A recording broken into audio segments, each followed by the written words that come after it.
तो आप लोग सोचिए अभी मिट्टी के बारे में कि मिट्टी में हम क्या क्या ऐसा कुछ करें कि हमारी जो मिट्टी है, जो धरती की मिट्टी जहाँ खेती उपजती है, वो सुरक्षित रहे।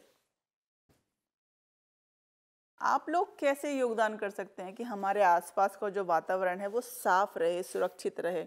ये जो 4 तरह के हमने पॉल्यूशन पढ़े हैं, इसमें हम कैसे योगदान दें कि वो सब सुरक्षित रहे और साफ रहे। Good use of sanitary latrines, ये कर सकते हैं। और क्या कर सकते हैं हम, जो सही जगह है कूड़े को वहाँ सही तरह से फेंकें। और क्या कर सकते हैं,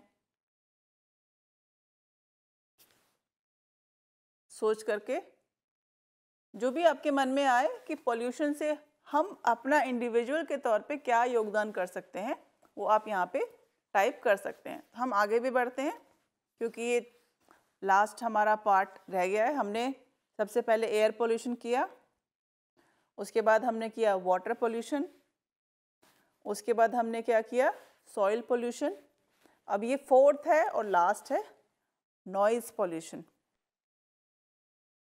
अब नॉइज़ पोल्यूशन क्या होता है, अभी आप एक इमेज देखिए। ये सब देख करके आपको जो सबसे ऊपर है कि आप रोड पर जा रहे हैं और हॉर्न जो देते रहते हैं और वो आवाज़ कितना शोर मचाता है कि अगर जो रेड लाइट है वहाँ पे गाड़ियाँ खड़ी हैं और सब हॉर्न दे रहे हैं तो वहाँ पे कितना शोर होगा। ट्रैफिक नॉइज़, वो नॉइज़ पोल्यूशन कहलाएगा। दूसरी जो इमेज है, इंडस्ट्रीज़, बड़ी बड़ी जो फैक्ट्रीज़ हैं उनमें से धुआं निकलता है, आवाज़ भी बहुत ज़्यादा होती है। मशीनें होती हैं बड़ी बड़ी वहाँ पे, उनमें बहुत आवाज़ होती है। और तीसरी इमेज जो है, जैसे कोई भी फंक्शन है अगर, तो लाउड स्पीकर्स से आवाज़ को बढ़ाया जा रहा है, फैलाया जा रहा है, एम्पलीफाई किया जा रहा है, तो भी वो परेशान करता है, नॉइज़ पोल्यूशन में आता है।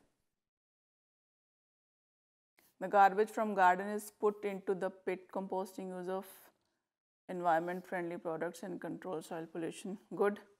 तो आप सभी को सोचना है, क्योंकि ये पार्ट हम पढ़ चुके हैं, हम पढ़ रहे हैं, तो हम अपने इंडिविजुअल लेवल पे क्या कर सकते हैं।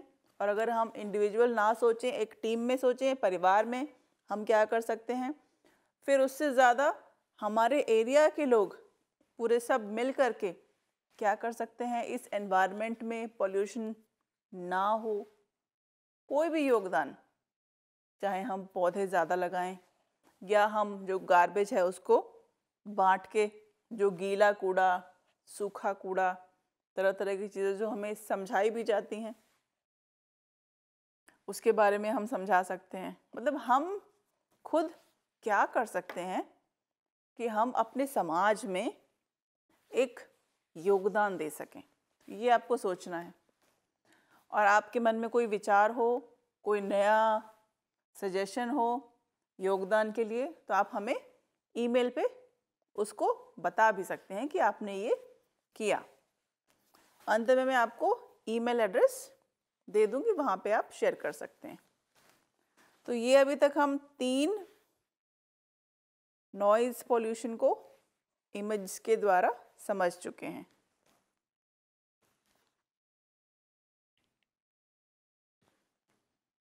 और देखिए,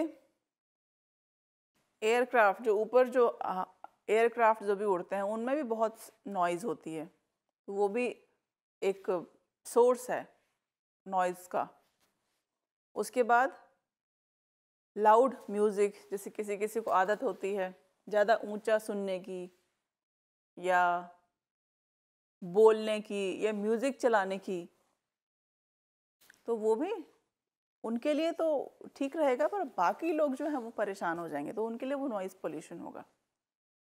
तीसरी इमेज आप देख रहे हैं, noise from construction sites. And engineering work, जो भी बिजली के काम होते हैं, मशीनों के काम होते हैं, उनमें भी बहुत नॉइज़ होता है, तो वो भी नॉइज़ पोल्यूशन को कर सकता है।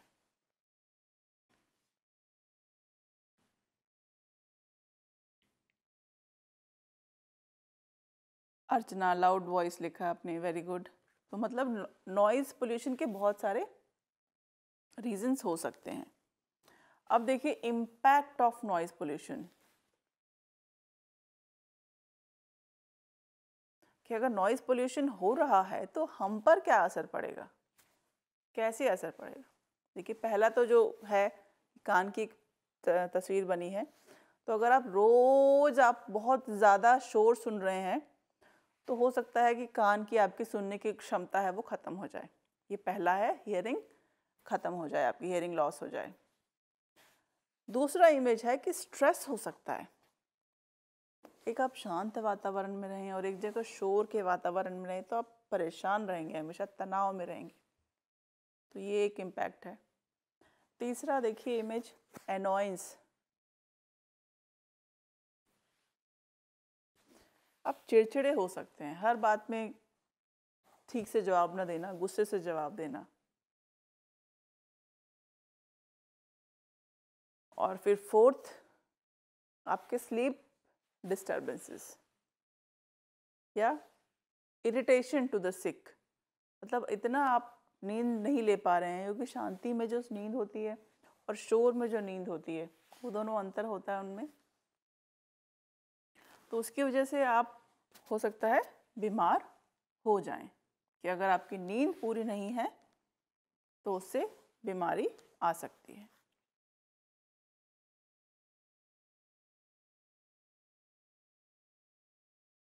अब वेज, क्या क्या तरीके हैं कि आप नॉइज़ जो है पोल्यूशन को कंट्रोल कर सकते हैं, किन तरीकों को अपना के, सोचिए आप।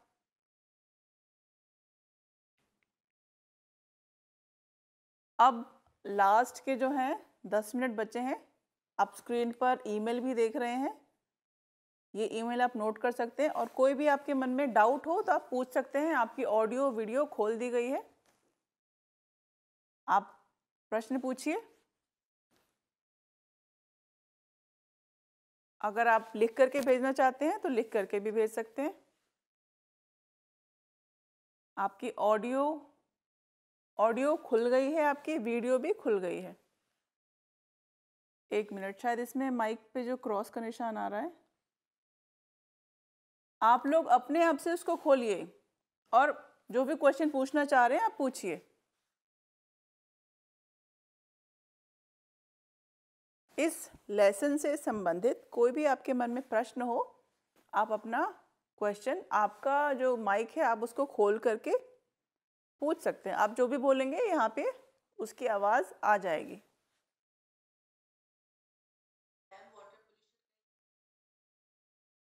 Water pollution, okay. तो वाटर पोल्यूशन जो हमने पहले किया था, शुरू में हमने आज शुरुआत ही वाटर पोल्यूशन से की थी। जो भी पानी के स्रोत होते हैं हमारे, आप पिक्चर्स को देखिए, मैं साथ साथ में बताती जाती हूँ।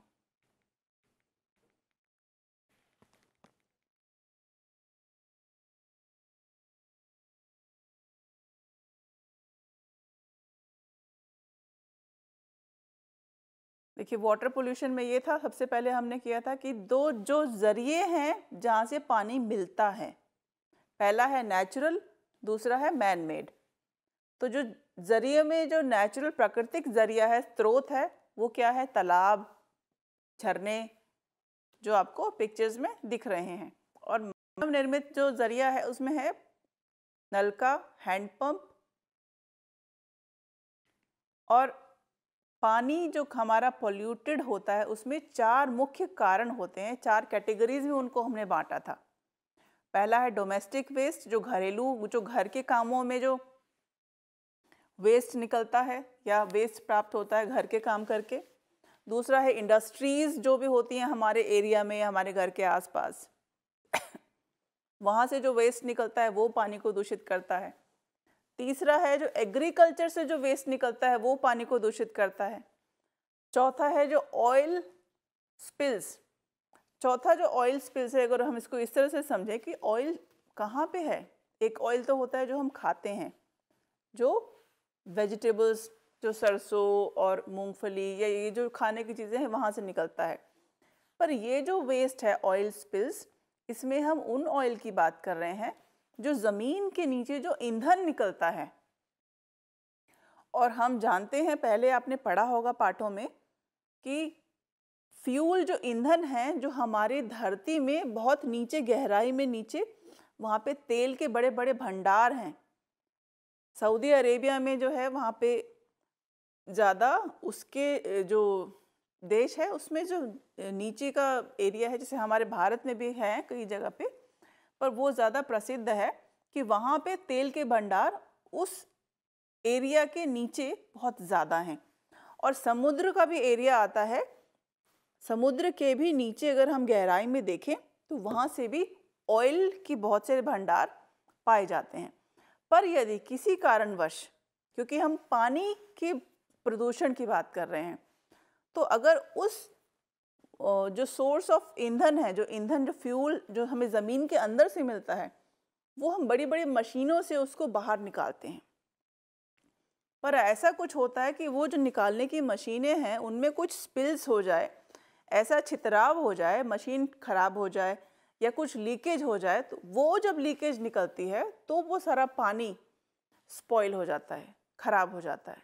क्योंकि वाटर पोल्यूशन के अंदर हमने डोमेस्टिक वेस्ट की बात की, इंडस्ट्रियल की बात की, एग्रीकल्चर की बात की। ऑयल स्पिल से हमारा अर्थ जो है ज़मीन के अंदर मिलने वाले फ्यूल्स से है जो पानी को दूषित करते हैं।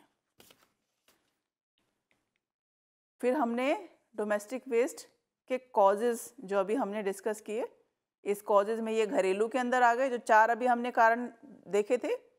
ये सारे घर के अंदर होने वाले काम हैं। हम घर में सुबह से लेकर शाम तक क्या क्या काम करते हैं? शौच जाते हैं, नहाते हैं, रसोई में काम करते हैं, घर की सफाई करते हैं, बच्चों को नहलाते हैं, गार्डनिंग करते हैं, जानवर होते हैं उनको नहलाते हैं। तो ये इस तरह के जो भी काम हैं अगर हम नदियों में कर रहे हैं तो नदियाँ प्रदूषित हो रही हैं। इंडस्ट्रियल वेस्ट है, देखिए इंडस्ट्री से ये सब वेस्ट निकल रहा है, ये सब नदियों में जा रहा है बह के। फिर ऑयल स्पेस जो मैंने आपको समझाया कि जो ज़मीन के अंदर जितने भी हमारे संसाधन हैं, जो प्राकृतिक संसाधन हैं, उनमें यदि कुछ ऐसा लीकेज होती है कि वो सीधे पानी को, क्योंकि ज़्यादातर जितने भी तेल की जो खाने हैं वो पानी के नीचे हैं, मतलब समुद्र के नीचे हैं। तो यदि वहाँ कुछ लीकेज हो तो समुद्र, क्योंकि समुद्र पूरा पानी है, वाटर सोर्स है, वो सारा प्रदूषित हो जाएगा।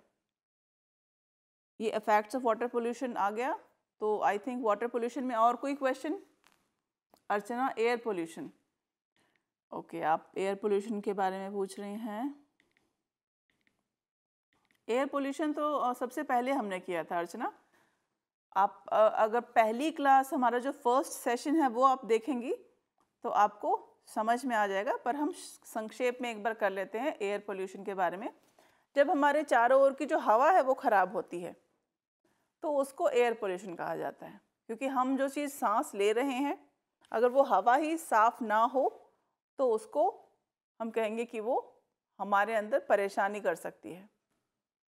हम हों, हमारे साथ में रहने वाले जीव हों, कोई भी हो, उस एयर का हमारे ऊपर अच्छा प्रभाव नहीं पड़ेगा, वो हमें नुकसान करेगा।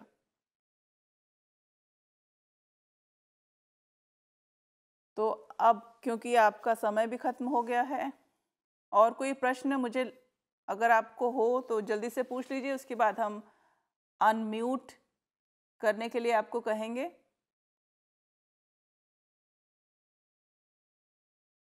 सॉरी, हम म्यूट करने के लिए कहेंगे आपको कि आपका समय ख़त्म हो गया है, तो अब आप म्यूट भी कर लीजिए और वीडियोस को भी, क्योंकि हमारा समय ख़त्म हो गया है। Most welcome. और कोई डाउट हो तो आपको मैंने पहले जो ईमेल दिया था, ईमेल मैं आपको स्क्रीन पे दिखा देती हूँ, आप नोट कर सकते हैं। कोई डाउट हो आप उस पर हमें आपकी क्वेरीज और फीडबैक भी ज़रूर दीजिएगा, क्योंकि आज हमने साइन लैंग्वेज भी साथ में किया, दरअसल ये सेशन बेसिकली हमारे उन्हीं शिक्षार्थियों के लिए हैं जो सांकेतिक भाषा का प्रयोग करते हैं, और हमारा मुख्य मकसद सबको शामिल करना है। पढ़ने लिखने के लिए जो एक माध्यम है सांकेतिक भाषा का, NIOS में हम चाहते हैं कि हमारे जो बधिर शिक्षार्थी हैं वे इसका प्रयोग करें अपनी एजुकेशन को बढ़ाने के लिए। और आप सभी स्टूडेंट्स से अनुरोध है कि सांकेतिक भाषा जो भी आपके सामने, आपके आसपास के एरिया में कोई बच्चा अगर है जो ये प्रयोग करता है, तो आप इसको समझिए, कोशिश करिए कि आप भी उसके साथ में बातचीत कर पाएँ। और सांकेतिक भाषा में जो NIOS आपको एजुकेशनल मटेरियल दे रहा है वो आप भी प्रयोग करें, और आपके साथ में जो सहपाठी हैं वे भी इसका प्रयोग करें।